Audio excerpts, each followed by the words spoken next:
오늘 지속가능 발전 목표와 시민 참여라는 제목으로 시민 여러분들을 대상으로 하는 내용을 준비한 서울시연연구원의 연구원 김서강입니다.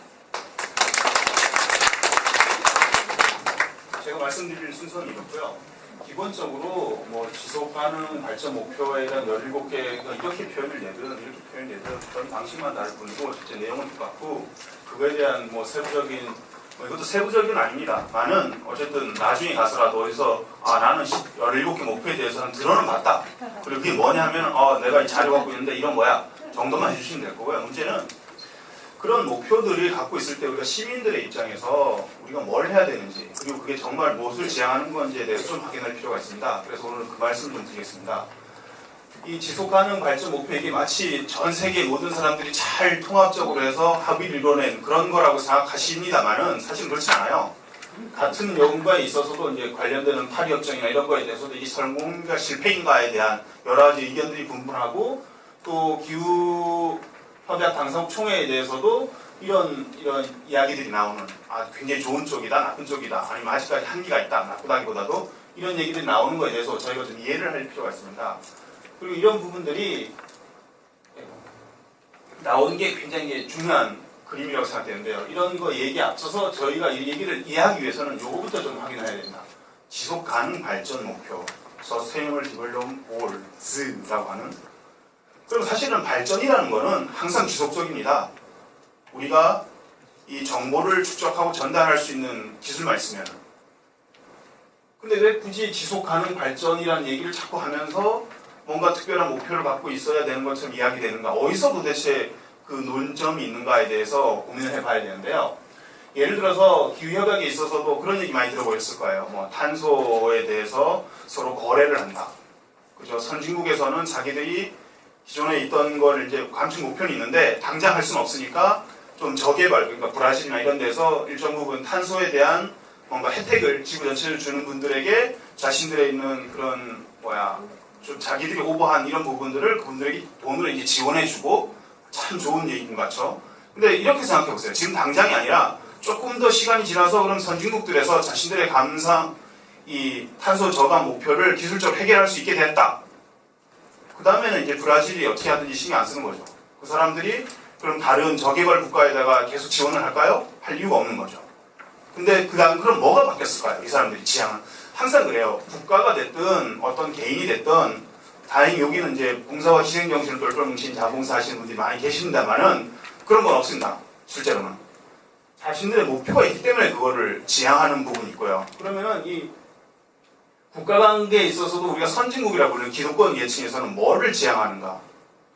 지속 가능하다는 게 뭘 지속 가능? 지금 현재 체계가 지속 가능하기를 바라는 거죠. 아무튼 그런 부분에 있어서 이 내용이 이야기하는 것도 그렇습니다. 철저하게 기득권 계층에서의 입장에서 접근을 하면은 굉장히 도시정의가 잘 이루어지고 있어요. 굉장히 발전적이에요. 왜냐면은 이전에 걸어 다니고 소 달구지 끌고 다니고 그런 거주의 이전이나 이런 거를 굉장히 자연스럽게 못하던 사람들이 이제는 그걸 자연스럽게 해요. 저렴한 비용으로. 예전에는 엄청난 비용이 들었는데 그리고 자기들은 예전에 비해서 기술적인 이런 걸로 자기들도 이익을 보는 거죠. 그러니까 예전에 비해서 이 사람들을 보면 굉장히 좋아진 거고 이 사람들 나름대로 보면 자기들이 좋아진 거죠. 근데 우리는 이걸 문제라고 그런다. 그럼 여기서 우리가 문제로 삼는 거는 사실은 지속적인 발전의 이런 것보다는 평등, 호혜의 문제가 이제 걸리는 거죠. 나도 얘만큼 자본은 없지만은 그래도 우리가 기술이라는 거에 대해서 누가 한 특정인이 개발한 이런 부분이 아니기 때문에 그걸 함께 공유를 하고 싶다. 그거에 대해서 같이 좀 고민하자라는 부분에서 좀 접근을 해야 되지 않을까 싶습니다. 그래서 그걸 앞에 있는 17개 목표를 이 호혜와 평등이라는 우리한테 우리나라 말로 풀었으면은 결국 더불어 사는 사회다라고 특히 도시 문제입니다만은 도시가 많이 안 나왔으면 선생님을 이런 얘기가 안 나왔을지 모릅니다. 도시를 깔고 있는 도시가 생각된 사회입니다만은 그 호혜와 평등으로 이 17개 목표를 다시 정리하면은 정리가 가능합니다. 그게 경제적이 됐든 의료적이 됐든 교육적이 됐든 어떤 관계가 됐든 어쨌든 호혜와 평등을 하기 위한 목표이면 틀림없다라는 그게 어긋나진 않고요. 그러면은 그 호혜와 평등이라는 부분을 용어를 좀 바꾸겠습니다. 지속가능 발전이라는, 우리가 지속가능 발전이 도대체 뭐야, 두리뭉실하게 나도 알고 있어 이렇게 말고 그냥 호혜와 평등이라는 우리가 지향하는 바가 그거라는 거를 인정한다 그럴 때, 그럼 그걸 달성하기 위해서 어떤 노력들이 있고, 그리고 그거에 대해서는 이 SDGs에서도 얘기를 하고 있습니다. 스스로도 밝히고 있는 부분이 있고, 거기서 이제 우리 시민들은 과연 거버넌스라는 거 어떻게 해석해야 되는가. 저는 그래요. 우리가 굉장히 민간 거버넌스, 민간 협력이라는 용어는 굉장히 익숙한데 정말 우리가 이해하고 있는 건가에 대해서 한번 고민을 좀 해봐야 되겠습니다. 실행은 어쨌든 참여 거버넌스를 한다. 이건 제가 한 말이 아니고요. 거기서 계속 이야기되는 부분이고, 거기에 대한 인식의 확대, 실행, 모니터링이 있습니다. 인식의 확대라는 거는 달리 말하면은 용어를 바꾸면은 정보를 공유하자라는 거랑 인식하시면 됩니다. 이렇게 저수준의 인식에서 고수준의 인식으로 만드나 그런 부분에 진짜로 이 철학적인 의미에서 인식의 문제가 아니고 정보의 공유라고 보시면 되고요. 실행은 말 그대로 실행해야 돼요. 이건 돈과 관계된 문제고, 모니터링의 부분은 이거는 어쨌든 이 목표에 대해서 지금 책임감을 갖고 할 수 있는 그런 방안을 좀 고민하자는 정도로 이해하시면 될 것 같습니다. 그래서 그런 부분에 대해서 이제 한국 대사인 분이 이행한 논의에 대해서도 대부분 이제 인식 확대에 대한 부분, 실행에 대한 얘기는 거의 못하죠. 초기 단계였기 때문에 이제 어떻게 될지 저는 이게 굉장히 바람직하다고 생각합니다. 실행 부분은 향후에 같이 좀 고민해봐야 되는 부분이기 때문에 그렇게 얘기는 못하고 이제 인식 확대와 그거에 대한 이제 담보성에 대한 이야기들만 좀 했었기 때문에 이 부분에 대해서는 굉장히 우리 정부의 자세는 좀 긍정적이었다라고 볼 수 있고요. 그리고 그 이외에도 그걸 관련하기 위한 이 거버넌스 체제로서, 거버넌스는 그렇습니다. 우리가 협치라고 용어가 되는데요. 행정을 반대하기 위해서 시민들끼리 모여서 하는 게 거버넌스가 아닙니다, 절대로. 그러니까 우리 거버넌스라는 거는 행정이 그동안에 관치 행정을 했는데 그게 한계가 있더라. 그러니까 행정과 함께 시민들도 같이 가자라는 게 이제 거버넌스인 거죠. 그 체계를 어떻게 하면 그 부분에 있어서 우리 수원의제라든가 이런 부분들에서는 굉장히 긍정적, 제가 의제 활동들이 얼마만큼 긍정적이었고 많이 왔었는가에 대해서는 딱히 설명을 안 했습니다. 이 자리에서는 그게 필요한 게 아니기 때문에. 어쨌든 남들도 이렇게 의제에 대해서는 굉장히 긍정적으로 얘기하고 있고 그렇게 해왔더라. 그런데 여기서 중요한 부분은 그 의제의 여러 가지 활동들 중에서 지금 저희들하고 이렇게 밀접하게 관계되는 부분, 저희가 17개의 목표를 하기 위해서 무슨 국가 정책 담당자도 아닌데 이걸 하기 위해서 이걸 해야 되고 이럴 필요는 없고요. 다만 우리 주변에서 과연 그런 호협 평등을 위한 행정과의 거버넌스를 하기 위해서 우리가 뭘 해야 되는가 관점에서 보면은 이 분야에서 굉장히 초점이 맞춰지지 않는가 싶습니다. 물론 이제 실천 사업이 5개 전부 다 이제 시민 레벨에서 한다 그러면은 특히 주민 레벨에서 해야 되는, 우리가 항상 그래요. 은평구에 사시는 분이 마포구 가서 감나라 대추나라 해봐야 그분이 어떤 특정한 전문적인 자격을 갖고 있지 않는 이상은 들으시지도 않는다. 왜? 그분이 뭔데 자격이라는 게. 그렇다면 모든 시민들이 어떤 특정한 자격을 갖출 필요는 없어요. 근데 자격을 갖추지 않아도 발언권을 얻을 수 있는 게 어디냐면은 결국은 지역이죠. 동네, 장애 동네. 그런 관점에서 이제 시민이라는 용어보다는 전 주민이라는 용어를 이 민간협력 차원에서는 좀 중요하게 생각하는 부분. 물론 시민과 행정과 협력을 무시하는 건 아니에요. 그건 그 영역이 있고, 다만 우리가 우리 안에서의 내부에서의 이 협력 관계에 있어서는 이제 주민이나 이쪽 분야에서 좀 집중할 필요가 있다라는 말씀 좀 드리고 싶은 거고요. 그럼 실제로 그럼 어떻게 해야 되는 건가에 대한 이야기를 좀 해보고 싶습니다. 전체적인 체계에서 보면은 굉장히 사실 참여 협동에 아까도 말씀드렸는데 도시라는 게 안 나왔으면 지속 가능한 얘기도 안 나왔을 건데요.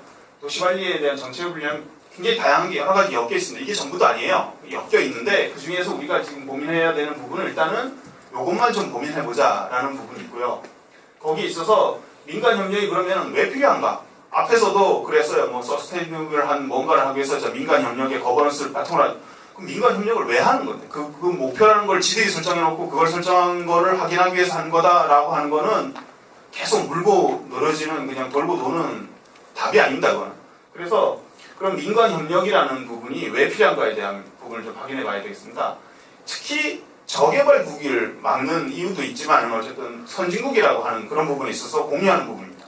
대부분이 다들 이런 문제를 앓고 있어서 경제성장이 정체되어 있습니다. 안 하진 않아요. 굉장히 저성장 기조라는 부분에 대해서는 다들 공감하실 거예요.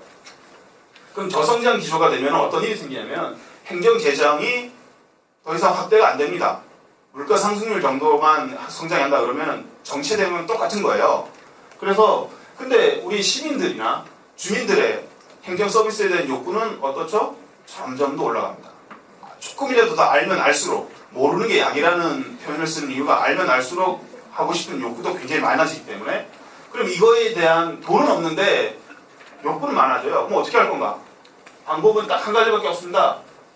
뭐 그거에 대해서 설명하겠습니다만, 예를 들어서 A라는 시가 있어요. 행정당국이 있습니다. 거기서의 모든 행정의 활동은 요거라고 하겠습니다. 요걸 만드는 거라고 하겠습니다. 만드는데 100억 들고 유지 관련돼 2억 들어요. 그리고 그 시의 예산은 1년에 100억입니다. 그럼 첫 해에는 10가지 행정의 서비스를 제공할 수 있습니다. 근데 1년이 딱 지나고 나면은 8개밖에 못해요. 왜냐면은 이미 10개가 만들어져 있기 때문에 유지관리를 써야 됩니다. 4년 지나고 나면 5개밖에 못해요. 왜냐면 그동안 만들어진 유지관리를 써야 되기 때문에. 행정, 재정 예전처럼 계속 뻥튀기가 될 때는 고도성장기에서는 따라갑니다. 이거 하면서도 계속 만들 수 있는데, 그럼 이런 부분이 12년 뒤에는 아무것도 할 수 없는 게 돼요. 그러면 어떻게 돼야 되죠? 서비스를 제공할 필요가 없는 조직은 필요 없는 조직이 되니까 행정을 감축해야 된다. 우리 또 한때 그런 얘기가 나왔었어요. 저성장기에 딱 들어가는 순간 행정 감축, 공무원 감축해요. 근데 공무원들 굉장히 똑똑합니다. 기득권 있는 사람들.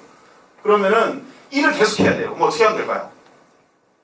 안 할 수는 없습니다. 해야지 자기들의 존재입니까? 유지관리비를 줄이면 된다. 유지관리비를 줄이기 위해서 민간협력이 필요한 거죠. 포장은 이렇게 합니다. 사용자들이 공간에 대해서 효율적으로, 보다 효율적으로 활용할 수 있다. 왜냐면은 직접 그 공간을 활용하는 사람들이기 때문에. 라는 걸로 이렇게 포장을 하면서 진행되는데, 항상 정책은 뭐 이렇게 좀 비정한 겁니다. 그렇지만 그거를 우리는 항상 서로 잘 이용할 수 있는 방면에서 좀 접근해야 되는 부분이고요. 그럼 행정재정의 한계가 그럼 저 혼자의 생각인가? 그리고 아니면 멀고 먼 훗날의 얘기인가가 아닙니다. 하다못해 지금 여기 수원시니까 수원시의 예를 들자면은 먼 얘기도 아니에요. 2013년, 지금 16년입니다. 2013년 이후에 건축된 수원시 공공시설물만 갖고 얘기할 때 2011까지 46개소에 3,800억이라는 돈을 들여서 지었습니다. 그럼 큰 문제가 안 돼요. 근데 그거에 대한 이 46개소에 대한 유지관리비만 보면 430억이에요. 내년 딱 되면 그만큼 들어갑니다. 물론 추정치기 때문에 여기에서 뭐 한 몇십억 정도 왔다 갔다 할 수 있습니다. 상하로. 근데 이런 부분에 있어서 지금 우리 수원시에서 뭐 예산, 지금 지방재정 때문에 굉장히 문제가 많습니다. 많은 얘기들을 하고 있는데 거기에 있어서 뭐 1,000억 정도를 뭐 쓸 수 있다, 없다, 뭐 이런 얘기를 하지만 실제로 시장이 마음대로 쓸 수 있는 돈, 그 정도 하면은 한 300억 정도라고, 뭐 380억이나 뭐 그 정도라고 생각할 수 있어요. 근데 지금 여기 있는 건 430억입니다. 이 돈이 어느 정도 규모인지 우리가 좀 고민을 좀 해봐야 돼요. 그래서 행정 입장에서는 심각한 겁니다, 이게. 그냥 먼 얘기가 아니고.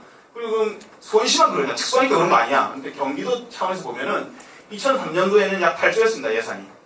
근데 13년, 딱 10년 다 하고 나니까 예산은 2배가 됐어요. 근데 가용 예산은 거의 뭐 8분의 1로 줄어들었습니다. 심각한 문제예요, 이런 부분이. 유지관리를 줄여야 되는 거는. 그래서 남경필 지사님이나 이런 분들이 정치적 성향 이런 것과 전혀 관계없습니다. 민간협력을 주장해야 되는 행정이 살아남기 위해서는. 그리고 우리나라만의 문제도 아니고 앞으로 누군가 정권이 바뀌더라도 상관없습니다. 아, 참, 제 발음이 제가 이제 강릉 사람이다 보니까 이게 약간 이제 북에서도 온 것 같기도 하고 경상도 섞여 좀 이해해 주세요. 네. 네. 그리고 그래서 민간협력이란 이런 부분은 결국은 행정이 시민들한테 무슨 시혜적인 차원에서 접근하는 부분이 아니고 서로 살아남기 위해서 민간도 살아남아야 돼. 행정이 죽고 나면 행정 서비스 해줄 사람이 없어요. 그렇기 때문에 행정도 민간도 행정과 같이 가야 되는 부분이고, 그래서 민간협력이라는 거에 대해서 정의들이 정확하게 좀 이해를 했으면 하는 부분이 있습니다. 누가 누구를 위해서 하는 게 아니라 서로를 위해서 한다는 것만 이해해 주시면 되고요. 뭐 마을 만들기라는 게 결국은 그런 민간협력이라는 정책을 어떻게 할 건가 했을 때 제목으로 나온 게 이제 마을 만들기라고 이해하시면 됩니다. 그걸 도시재생이라 부르든 뭐라 부르든 상관없어요. 어쨌든 그거에 대해서 많은 사람들이 정의를 했는데 이제 최근에 하면 주요 요소는 이렇습니다. 주민들이 행정과 파트너적인 협력이다 라는 부분이 있고요. 그 다음 공공성을 확보해야 된다 라는 부분이 있고, 지역 공동체 활동이다 라는 부분이 있습니다. 이게 어떤 의미를 갖는지에 대해서는 우리가 좀 고민을 해야 돼요. 특히 민간협력이라고 할 때 관에 대해서는 이미 자격이 있습니다. 명확해요. 이 사람들 시험 받고 그거에 대해서 전문적으로 계속 그 전문성을 갖고 유지하고 있습니다. 근데 민간은 없어요, 전문성. 물론 전문성을 갖고 있는 사람들도 있지만 그 사람들이 대표한다고 누가 그걸 뭐 선거를 했나요? 그럼 없거든요. 그래서 지역에서 행정이 지역 주민들에 대한 대표성을 인정할 수 있는 지역 조직을 만들어내는 게 굉장히 중요한 민간협력에서의 중요한 관점입니다. 그냥 좋은 시장 만나서 민간협력 잘하자가 아니고 제도적 체계적으로 그런 부분이 좀 있어야 되는 거고, 그걸 위해서는 당연히 이 조직의 공공성을 확보하고 있어야 되겠죠. 뭐 그거에 대한 방법론적인 얘기는 오늘은 뭐 제가 답을 얘기하는 건 아니기 때문에요. 그리고 특히 이 지금 현재 있는 이 주민 자발성에 의한 일방형적 지원이라고 써져 있습니다만, 이거를 우리는 굉장히 오해하고 있어요. 민간 협력에 대해서 이해를 잘 못하다 보니까 어떤 일이 생기냐면, 이게 수원시 조례고요, 이게 성남시 조례고, 이게 경기도 조례입니다. 다 똑같은 얘기를 하고 있습니다. 주민들이 스스로 뭔가를 하면 그걸 행정이 지원하겠다. 근데 이거를 우리는 다들 아주 훌륭한 걸로 다들 인식하고 있어요. 별 문제 없다라고 생각하고 있어요. 그러니까 뭐가 문제인지에 대해서 한번 좀 고민을 해요. 제가 발제이기 때문에 답을 내지 않겠습니다. 아무튼 그런 부분들에 대한 거고, 특히 중요한 부분은 이 지속성이라는 부분이 뭐 먼 얘기, 어떤 뭐 목표 좋은 걸 만들어서가 아니고 좋은 거 만든 게 아니라는 걸 강조하기 위해서 이 자료를 냈습니다. 이게 의정부에 있는 사례인데요. 의정부에서 오신 분 있으세요? 네, 좋습니다. 있었으면 좋았는데. 모 중학교에서 여기 보면 고등학교입니다. 고등학교 보면은 정말 좋은 취지에서 학교에 있는 담장을 없애고 그 공간을 지역 주민들과 함께 쓸 수 있는 그런 공간을 만들겠다. 정말 잘 만들었죠. 근데 현재 가보면 이렇습니다. 다시 철칙 쳐져 있어요. 왜 그럴까요? 자, 그죠? 우리가 이렇게 표면적으로 얘기하면 안 됩니다. 제가 지금 묻고 싶은 건 그건 거예요. 주제 안 바뀌었습니다. 참여와 협동의 도시관리고 민간협력이고 중요하다라는 얘기고요. 네. 5분 내 마무리 가능합니다. 그리고 여기서 보여지는 것들 보면은 결국은 여기서는 교육당국이죠. 교육청에서 만들었어요. 지역 주민들은 니들이 만든 거 니들이 관리해야지 왜 우리가 관리하냐 라는 입장을 보입니다. 당연한 거예요. 너무나 당연한 얘기인 거. 자기가 아닌 거죠. 그럼 지속적으로 계속 여기서 행정에서 관리해야 되는데 돈 계속 들어갑니다. 그리고 또 한 가지는 여기에서 지역 주민들 중에서 뭐 이상한 분들 와서 이제 술 먹고 뭐 애들 교육상 안 좋아요. 취지는 좋았어요, 그냥. 그렇지 않은 사람들도 많이 있습니다. 정말 좋은 취지 속에서. 근데 이게 실제로 이게 지역 주민들이 자기 거라고 생각을 안 하다 보니까, 지역 주민과 함께 만들지 않다 보니까 아무리 좋은 걸 만들어도, 그러니까 누가 만드는 거에 대한 부분에, 특히 이게 지역 커뮤니티와의 관계성 부분이 그걸 놓쳤기 때문에 이런 일이 생긴 겁니다. 그리고 또 한 가지는 뭔가 잘 되고 있는 부분에 있어서 우리는 이런 거를 좀 고민해야 됩니다. 특히 애들 교육하는 것도 마찬가지인데요. 얘가 뭐 어떤 이 교육 수준이 굉장히 높아갖고 자기보다 어린애한테 이런 걸 보여줄까요? 아닙니다. 지가 본 게 있어서 그래요. 그래서 우리가 어떤 공간 내에서 뭐 협동이라던가 이런 거 공동체 활동을 한다 그럴 때 말로 좀 교육을 많이 받고 이런 거 말고 실제로 그런 걸 실천하는 모습을 좀 보여주는, 애들이 할아버지한테 좀 책 읽어주고 할아버지가 조금 더 어린 애들한테 하기 위해서 이렇게 서로 공부를 하고 그런 논의하는 과정을 속에서 자연스럽게 이런 부분이 이루어진다라는 거를 누구나 다 아는 얘기인데 자꾸 환기시킬 필요가 있고요. 또 한 가지는 내 것을 뭐 어떻게 하면 우리 것과 할 건가에 대해서 좀 고민하셔야 돼요. 이 지역에 보면 여기가 초등학교에 있어서 밑에 있는 부분들도 다 일로 올라갑니다. 여기 가야 돼요. 근데 가기 위해서는 통로가 여기 있습니다. 육교예요. 육교가 이런 상태고, 여기보다 사진 깨끗하게 나와서 그런지 굉장히 지저분한 막 토한 거 있고, 여기 술집도 있고 그랬었습니다. 근데 이 부분에 있어서 이분들은 자기들이 어떤 환경미화 사업을 한 게 아니고 지역 주민들과 함께 이거 아이들을 위한 공간들을 어떻게 좀 더 개선해보자라는 측면에 있어서 여러 가지 그 잊지 않고 좀 진행했기 때문에 지금은 이게 누가 이게 차 없애고 이렇게 해서 설정해서 찍은 게 아니고 지금 이렇습니다. 자기 거, 우리 거라는, 물론 여기에는 이제 여기에 어느 주민, A 주민, B 주민, C 주민, 자기들 거, 자기 이름 써져 있고 자기가 그린 그림 있는 타일들이 붙어 있죠.